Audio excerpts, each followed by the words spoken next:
ಸಮೀಪದ ಮಲಂದೂರು ತಿಪ್ಪಿನಜಡ್ಡು ಗ್ರಾಮದಲ್ಲಿ ಬೆಳ್ಳಂಬೆಳಗ್ಗೆ ಅರಣ್ಯ ಅಧಿಕಾರಿಗಳು ತಿಪ್ಪಿನಜಡ್ಡು ಗ್ರಾಮದ ಷಣ್ಮುಖ ಎಂಬ ರೈತರ 6 ಎಕರೆ 24 ಗುಂಟೆ ಅರಣ್ಯ ಪ್ರದೇಶವನ್ನ ಒತ್ತುವರಿ ಮಾಡಿದ್ದಾರೆ ಎಂದು ಅರಣ್ಯ ಅಧಿಕಾರಿಗಳು ತೆರವು ಮಾಡಲು ಮುಂದಾಗಿದ್ದಾರೆ. ಈ ಸಮಯದಲ್ಲಿ ರೈತರು ವಿರೋಧ ವ್ಯಕ್ತಪಡಿಸಿ ಅರಣ್ಯ ಅಧಿಕಾರಿಗಳ ವಿರುದ್ಧ ಪ್ರತಿಭಟನೆ ನಡೆಸಿದರು. ನಗರದ ತಾಲೂಕು ಪಂಚಾಯತ್ ಮಾಜಿ ಅಧ್ಯಕ್ಷ ಮಲ್ಲಿಕಾರ್ಜುನ ಹಾಕ್ರೆ ಮಾತನಾಡಿ, ರೈತರನ್ನ ಒಕ್ಕಲೆಬ್ಬಿಸಲು ಜಿಲ್ಲಾಡಳಿತ ಮುಂದಾಗಿರುವುದು ಎದ್ದು ಕಾಣುತ್ತಿದೆ. ಜಿಲ್ಲಾ ಮಂತ್ರಿ ಮಧು ಬಂಗಾರಪ್ಪ, ಸಾಗರ ಶಾಸಕ ಗೋಪಾಲಕೃಷ್ಣ ಬೇಳೂರು ಇವರು ಅರಣ್ಯ ಅಧಿಕಾರಿಗಳ ಮುಖಾಂತರ ರೈತರನ್ನ ಒಕ್ಕಲೆಬ್ಬಿಸಲು ಮುಂದಾಗಿದ್ದಾರೆ ಎಂದು ದೂರಿದರು.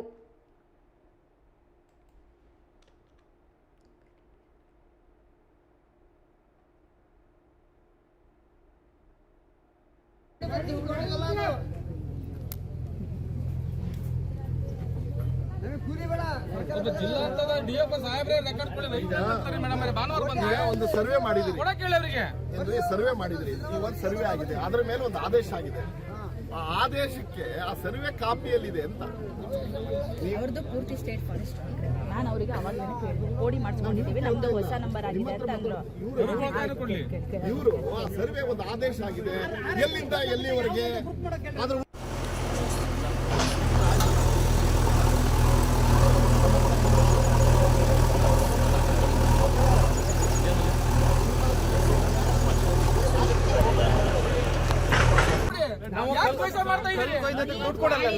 ಕಲ್ಲು ಕೊಯ್ದ್ರೆ ದುಡ್ಡು ಕೊಡ್ತಾರೆ ಅವರಿಗೆ.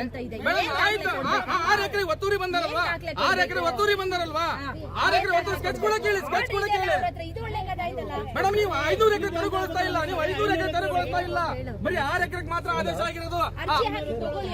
ಕೊಡ ಕೇಳಿ ಅವರಿಗೆ, ಅವ್ರು ಇಲ್ಲ ಕೊಡ ಕೇಳಿ, ಕೊಡ ಕೇಳಿ, ಕೊಡ ಕೇಳಿ ಮೇಡಮ್, ಕೊಡ ಕೇಳಿ ಅಂದ್ರೆ ಕೊಡ ಕೇಳಿ. ನಾವು ನೋಡ್ತೀವಿ, ಚರ್ಚೆ ಮಾಡಲ್ವಾ, ನಾವು ಚರ್ಚೆ ಮಾಡಲ್ಲ, ಕೊಟ್ಟರೆ ಈ ದಾಖಲೆ ಕೊಡಿ, ನಾವು ಹೋಗ್ತೀವಿ. ಸುಮ್ಮನೆ ನೀವು ದೌರ್ಜನ್ಯ ಮಾಡ್ತೀವಿ, ಸುಮ್ಮನೆ ನಮ್ಮ ದೌರ್ಜನ್ಯ ಮಾಡ್ತೀವಿ. 4 ಸರ್ವೆ ನೀವು ಯಾರನ್ನಾರು ಕರೆಸ್ರಿ, 203 ಟಿಪ್ಪಣಿ ಕಾಪಿ ಹಾಕ್ತಾ ಇದಾರೆ. ನಂಗೆ ಟಿಪ್ಪಣಿ ಕಾಪಿ ಹಾಕಿ ನಾನು 203 ಗುರುತು ಮಾಡ್ಕೊಡ್ರಿ. ಇಲ್ಲ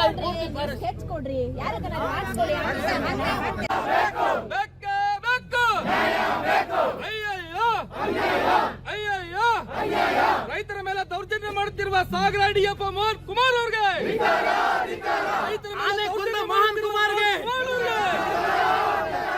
ರೈತರ ಮೇಲೆ ದೌರ್ಜನ್ಯ ಮಾಡುತ್ತಿರುವ ಸಾಗರ ಡಿಎಫ್ ಮೋಹನ್ ಕುಮಾರ್ ಅವರಿಗೆ ಬೇಕೇ ಬೇಕು, ಬೇಕೇ ಬೇಕು.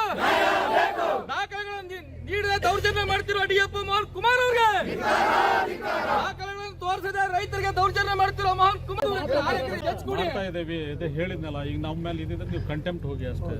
ಅವಕಾಶ ಒಬ್ಬ ಅಧಿಕಾರಿ ಈ ರೀತಿ ಅಸಹಾಯಕರಾಗಿ ಮಾತಾಡಬಾರ್ದು, ಒಬ್ಬ ಅಧಿಕಾರಿ ಈ ರೀತಿ ಅಸಹಾಯಕರಾಗಿ ಮಾತಾಡಬಾರ್ದು. ನೀವು ದಾಖಲೆ ಪ್ರಕಾರ ಮಾತಾಡಬೇಕು, ನೀವು ದಾಖಲೆ ಕೊಡಬೇಕು, ನೀವು ದಾಖಲೆ ಕೊಡಬೇಕು. ಸ್ಕೆಚ್ ಕೊಡಿ, 500 ಎಕರೆ ಬೌಂಡ್ರಿಲಿ 6 ಎಕರೆ ಸ್ಕೆಚ್ ಕೊಡಿ. ಪೆನ್ಷನ್ ತಗೋಬೇಕಲ್ಲ, ಪೆನ್ಷನ್. ಈಗ 3.5 ಲಕ್ಷ ಅರ್ಜಿಗಳು ಅರಣ್ಯ ಪ್ರದೇಶದಲ್ಲಿ ವಾಸ ಮಾಡ್ತಾ ಇರ್ತಕ್ಕಂಥವ್ರಿಗೆ ಪರಂಪರಾಗತ ಅರಣ್ಯ ಕಾಯ್ದೆ ಅಡಿಯಲ್ಲಿ ಅರ್ಜಿ ಸಲ್ಲಿಸಿದ್ದಾರೆ. ಅರ್ಜಿ ಸಲ್ಲಿಸ್ತಾ ಇರೋ ಇದಾರೆ, ವಜಾ ಆದವ್ರು ಇದಾರೆ. ಈಗ ಅವ್ರಿಗೆ ಯಾರಿಗೂ ಇಲ್ಲದೆ ಇರೋದು ಇವ್ರ ಮೇಲೆ ಯಾಕೆ ಈ ರೀತಿ ಆಲೋಚನೆ? ಯಾಕೆ ಇಡೀ ದೇಶಕ್ಕೆ ಏನಾಗುತ್ತೆ ಇವ್ರಿಗೂ ಆಗ್ಬೇಕು, ಇವ್ರಿಗೆ ಮಾತ್ರ ಯಾಕಾಗಬೇಕು? ಇಡೀ ದೇಶದಲ್ಲಿ ಏನ್ ತೀರ್ಮಾನ ಆಗುತ್ತೋ ಆ ತೀರ್ಮಾನ ಇವ್ರಿಗೂ ಆಗ್ಬೇಕಲ್ಲೇನ್ರಿ? ಇವ್ರಿಗೆ ಮಾತ್ರ ಯಾಕಾಗಬೇಕು? ನೀವು ಮಾಡಿಸ್ಕೋಬೇಕು, ನಾನ್ ಮಾಡಕ್ ಆಗೋದಿಲ್ಲ. ನೀವು ತರ್ಸ್ಕೊಡಿ, ಸ್ಕೆಚ್ ತರ್ಸ್ಕೊಡಿ, ಇಲ್ಲೇ ನೋಡಿ ಹೇಳ್ತೀನಿ ಎಲ್ಲಿಗಿದೆ ನಿಮ್ದು. ಈಗ ಫಾರೆಸ್ಟ್ ಅವ್ರು ಜಾಗ ಯಾವುದು?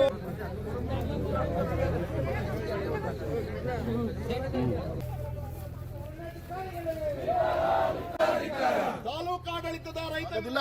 ಹಾಗಾಗಿ ಇವತ್ತು ಅಲ್ಲಿ ಏನು ಡಿಎಫ್ ಇದ್ದಾರೆ, ಎಸಿಎಫ್ ಇದ್ದಾರೆ, ಜೊತೆಗೆ ಅಲ್ಲಿ ಅಧಿಕಾರಿಗಳೇನಿದ್ದಾರೆ, ಅವರು ಯಾವುದೇ ಕಾರಣದಿಂದ ಮರಕ್ಕೆ ಹಾನಿ ಮಾಡಬಾರದು, ಇವರಿಗೆ ಕಾನೂನಿನ ಹೋರಾಟಕ್ಕೆ ಅವಕಾಶ ಮಾಡಿಕೊಡ್ಬೇಕು ಅಂತ ಹೇಳಿ ಒತ್ತಾಯಿಸ್ತಾ ನಾವು ಈ ಹೋರಾಟವನ್ನ ಮುಂದಿನ ದಿವಸದಲ್ಲಿ ದೊಡ್ಡ ಪ್ರಮಾಣದಲ್ಲಿ ಜಿಲ್ಲೆಯಲ್ಲಿ, ತಾಲೂಕಿನಲ್ಲಿ ಮಾಡ್ತೇವೆ ಅಂತಕ್ಕಂಥ ಎಚ್ಚರಿಕೆಯನ್ನು ಕೊಡ್ತಾ, ಜಿಲ್ಲಾ ಉಸ್ತುವಾರಿಯ ಜವಾಬ್ದಾರಿ ಇದೆ, ಶ್ರೇಷ್ಠರದ ಶಾಸಕರ ಜವಾಬ್ದಾರಿ ಇದೆ. ಪಕ್ಷ, ಪಾರ್ಟಿ, ಪಂಗಡ, ಜಾತಿ, ಆಮೇಲೆ ನೀವು ರೈತರ ಹಿತವನ್ನ ರಕ್ಷಣೆ ಮಾಡ್ತಕ್ಕಂಥದ್ದನ್ನ ನೀವು ಮಾಡಬೇಕು. ಯಾವುದೇ ಪಕ್ಷದವರಾಗಿರ್ಬೋದು, ಯಾವುದೇ ಪಾರ್ಟಿಯವರಾಗಿರ್ಬೋದು, ಯಾವುದೇ ಧರ್ಮದವರಾಗಿರ್ಬೋದು, ಯಾರೇ ಆಗಿರ್ಬೋದು, ರೈತ ಅನ್ನೋ ಕಾರಣದಿಂದ ನೀವು ಅವ್ರಿಗೆ ರಕ್ಷಣೆ ಕೊಡಬೇಕಾದಂತ ಜವಾಬ್ದಾರಿ ನಿಮ್ದಿದೆ. ಆ ಜವಾಬ್ದಾರಿಯಿಂದ ನುಣುಚಿಕೊಂಡ್ರೆ ನಿಮ್ಮನೆ ಎದುರುಗಡೆನೂ ಸಹಿತ ರೈತರು ಮುಂದಿನ ದಿವಸದಲ್ಲಿ ಹೋರಾಟ ಮಾಡ್ತಕ್ಕಂಥದ್ದು ಅನಿವಾರ್ಯ ಆಗುತ್ತೆ ಅನ್ನೋ ಮಾತನ್ನ ಕೊಡ್ತೇನೆ.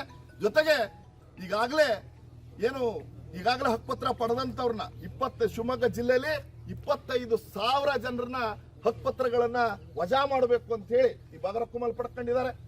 ಜೊತೆಗೆ ದರ್ಖಾಸ್ತಲ್ಲಿ ಪಡೆದಿದ್ದಾರೆ. ಅವ್ರದ್ದು ಹಕ್ಕುಪತ್ರ ವಜಾ ಮಾಡಬೇಕು. ಅದು ಹಿಂದ್ ರಾಜರ ಕಾಲದಲ್ಲಿ 1920ರಲ್ಲಿ, 1910ರಲ್ಲಿ, 1890ರಲ್ಲಿ ಅರಣ್ಯ ಅಂತ ಹೇಳಿ ಆಗಿದೆ. ಹಾಗಾಗಿ ಅವನ್ನೆಲ್ಲ ವಜಾ ಮಾಡಬೇಕು ಅಂತ ಹೇಳಿ 25,000 ಜನ ರೈತರಿಗೆ ಎಸಿಗೆ ಅದನ್ನ ವಜಾ ಮಾಡಬೇಕು ಹಕ್ಕುಪತ್ರಗಳನ್ನ ಅಂತೇಳಿ ಇವತ್ತು ಶಿವಮೊಗ್ಗದ ಜಿಲ್ಲಾಡಳಿತ, ಮಧು ಬಂಗಾರಪ್ಪನವರ ನೇತೃತ್ವದ ಜಿಲ್ಲಾಡಳಿತ ಇವತ್ತು ವಜಾ ಮಾಡೋದಕ್ಕಾಗಿ ಎಸಿಗೆ ಮನವಿ ಕೊಡ್ತಾ ಇದೆ. ಎಸಿಗೆ ಮನವಿ ಯಾರು ಕೊಡ್ತಾ ಇದ್ದಾರೆ? ಇದೇ ಅರಣ್ಯಾಧಿಕಾರಿಗಳು ಕೊಡ್ತಾ ಇದ್ದಾರೆ. ಇವೆಲ್ಲವನ್ನೂ ಸಹಿತ ಮುಂದಿನ ದಿವಸದಲ್ಲಿ ಹೋರಾಟ ಮಾಡಬೇಕು. ಅವ್ರಿಗೆ ನ್ಯಾಯ ಸಿಗೋಂತದಕ್ಕೆ ಅವಕಾಶ ಆಗ್ಬೇಕು. ಯಾಕಂದ್ರೆ ಹಕ್ಕುಪತ್ರ ಪಡೆದು ಬಿಟ್ಟಿದ್ದಾರೆ. ರಾಜರ ಕಾಲದಲ್ಲಿ ಆಗಿದ್ದು ಮುಗಿದೋಯ್ತು. ಹೊಸ ಸಂವಿಧಾನ ಬಂದಿದೆ, ಹೊಸ ಕಾನೂನು ಬಂದಿದೆ. ಅಲ್ಲಿಂದ ಮುಂದೆ ಏನಾದ್ರು ತಪ್ಪಾಗಿದ್ರೆ ಸರಿಯಾಗಬೇಕು ವಿನ ಪರಂಪರಾಗತವಾಗಿ ಅಲ್ಲೇ ವಾಸ ಮಾಡಿಕೊಂಡು ಜೀವನ ಮಾಡಿಕೊಂಡು ಈ ಮುಳುಗಡೆ ರೈತನಿಗೆ ಅನ್ಯಾಯ ಮಾಡ್ತಾ ಇರ್ತಕ್ಕಂಥದನ್ನ ನಾವು ಖಂಡಿಸ್ತೇವೆ ಅಂತಕ್ಕಂಥ ಮಾತನ್ನು ಹೇಳ್ತೇವೆ. ಜಿಲ್ಲಾಡಳಿತ ಇದಕ್ಕೆ ಅವಕಾಶ ಮಾಡಿಕೊಡಬಾರ್ದು, ರಕ್ಷಣೆ ಕೊಡಬೇಕು ಅಂತಕ್ಕಂಥ ಒತ್ತಾಯ ಮಾಡ್ತಾ ನಾವು ಮೆರವಣಿಗೆ ಮೂಲಕ ಇವಾಗ ಅಲ್ಲಿ ಟ್ರೆಂಚ್ ಮಾಡ್ತಾ ಇದ್ದಾರೆ ಅವರಿಗೆ ಮನವಿ ಸಲ್ಲಿಸಿ ಯಾವುದೇ ಕಾರಣದ ಒಂದು ಮರಕ್ಕೂ ಸಹಿತ ಹಾನಿ ಆಗಬಾರ್ದು ಅಂತಕ್ಕಂಥ ಒತ್ತಾಯವನ್ನ ಕೊನೆಯ ತನಕ ಇವನಿಗೆ ಹೋರಾಟ ಮಾಡೋದಕ್ಕೆ, ಕಾನೂನಿನ ಹೋರಾಟ ಮಾಡೋದಕ್ಕೆ ಈ ರೈತನಿಗೆ ಅವಕಾಶ ಮಾಡಿಕೊಡ್ಬೇಕು ಅಂತಕ್ಕಂಥ ಒತ್ತಾಯವನ್ನ ಮಾಡ್ತಾ ನನ್ನ ಮಾತನ್ನೇ ಮುಗಿಸ್ತೇನೆ. ಇದು ಕಾನೂನುಬದ್ಧವಾಗಿರುವುದಿಲ್ಲ. ಅರಣ್ಯ ಅಧಿಕಾರಿಗಳು ಏನ್ ದೌರ್ಜನ್ಯ ಎಸಗ್ತಾ ಇದ್ದಾರೆ, ಇದು ಕಾನೂನುಬದ್ಧವಾಗಿರೋದಿಲ್ಲ. ಒಬ್ಬ ರೈತನ ಮೇಲೆ ಮಾಡ್ತಕ್ಕಂಥ ದೌರ್ಜನ್ಯ. ಅವ್ರಿಗೆ ಉಚ್ಚ ನ್ಯಾಯಾಲಯದ ತಡೆಯಾಜ್ಞೆ ಆಗಲಿ, ಉಚ್ಚ ನ್ಯಾಯಾಲಯದ ತೀರ್ಪಾಗ್ಲಿ ಅವರಿಗೆ ಗಮನ ಕೊಡದೆ ದೌರ್ಜನ್ಯ ಎಸಗ್ತಾ ಇದ್ದಾರೆ.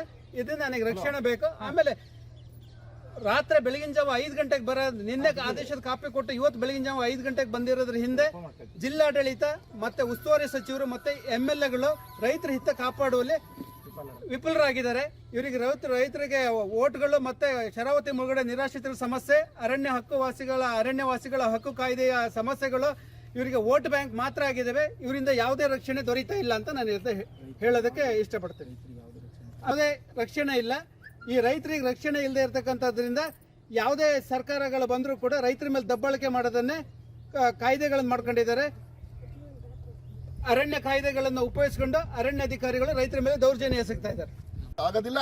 ಹಾಗಾಗಿ ಇವತ್ತು ಅಲ್ಲಿ DF ಇದ್ದಾರೆ, ACF ಇದ್ದಾರೆ, ಜೊತೆಗೆ ಅಲ್ಲಿ ಅಧಿಕಾರಿಗಳೇನಿದ್ದಾರೆ ಅವರು ಯಾವುದೇ ಕಾರಣದಿಂದ ಮರಕ್ಕೆ ಹಾನಿ ಮಾಡಬಾರ್ದು. ಇವ್ರಿಗೆ ಕಾನೂನಿನ ಹೋರಾಟಕ್ಕೆ